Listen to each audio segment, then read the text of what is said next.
अनपढ़ माँ की कहानी। एक मध्यम वर्गीय परिवार के एक लड़के ने 10वीं की परीक्षा में 90% अंक प्राप्त किए। पिता ने मार्कशीट देखकर खुशी खुशी अपनी बीवी से कहा कि बना लीजिए मीठा दलिया, स्कूल की परीक्षा में आपके लाडले को 90% अंक मिले हैं। माँ किचन से दौड़ती हुई आई और खुशी खुशी बोली, मुझे भी दिखाइए, मुझे मेरे लाल का रिजल्ट देखना है।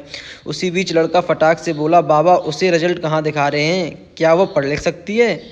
वो तो अनपढ़ है। अश्रुपूर्व भरी आंखों से पल्लू से पहुंचती हुई माँ दलिया बनाने चली गई। ये सब पिता ने देखा और कहा, हाँ बेटा, तूने बिल्कुल सही कहा। जब हमारी शादी हुई तो 3 महीने के अंदर ही तुम्हारी माँ गर्भवती हो गई। मैंने सोचा शादी के बाद ही कहीं घूमने नहीं गए हैं, एक दूसरे को ठीक से समझे भी नहीं, चलो इस बार ऑपरेशन करवा कर आगे चांस लेते हैं। लेकिन तुम्हारी माँ ने जोर देकर कहा, नहीं, घूमना फिरना और आपस में समझना ये सब कुछ बाद में। फिर तेरा जन्म हुआ, वो अनपढ़ ही थी ना। जब तू गर्भ में था तो उसे दूध बिल्कुल पसंद नहीं था। उसने तुझे स्वस्थ बनाने के लिए हर दिन 9 महीने तक दूध पिलाया, क्योंकि वो अनपढ़ थी ना।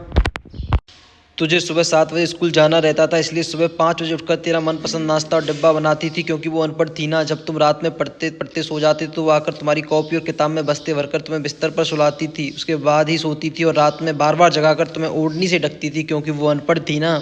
बचपन में तुम ज़्यादातर समय बीमार रहते थे, तब वो रात रात भर जागकर भी सुबह जल्दी उठती थी और काम पर लग जाती थी, क्योंकि बेटा वो अनपढ़ थी ना। तुम्हारे लिए ब्रांडेड कपड़े लाने के लिए मेरे पीछे पड़ती थी और खुद सालों तक एक ही साड़ी पर रहती थी, क्योंकि वो अनपढ़ थी ना। ये सब सुनकर लड़का रोते रोते अपनी माँ से लिपट कर बोलता है, माँ, मुझे तो कागज़ पर 90% अंक मिले हैं, लेकिन आपने मेरे जीवन को 100% बनाने वाली पहली शिक्षक हो।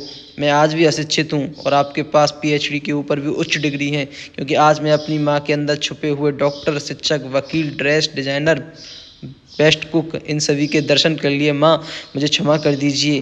बेटा, जो आपकी नज़र में पढ़े लिखे लोग हैं ना, वो सब पहले अपना स्वार्थ और मतलब देखते हैं, लेकिन आपकी माँ ने आज तक कभी नहीं देखा, क्योंकि अनपढ़ है ना वो खाना बनाकर और हमें परोसकर कभी कभी खुद खाना ही भूल जाती है। इसलिए मैं गर्व से कहता हूँ तुम्हारी माँ अनपढ़ है। दोस्तों, आपको अनपढ़ माँ हर टचिंग स्टोरी कैसी लगी नीचे कमेंट करके ज़रूर बताएं। दोस्तों, अगर यह कहानी आपको पसंद आया तो कमेंट में गुड या बैड लिखकर ज़रूर बताएं, और आपके मन में कोई सवाल हो आप मुझे कमेंट करके बता सकते हैं, हम उसका जवाब देने की पूरी कोशिश करेंगे।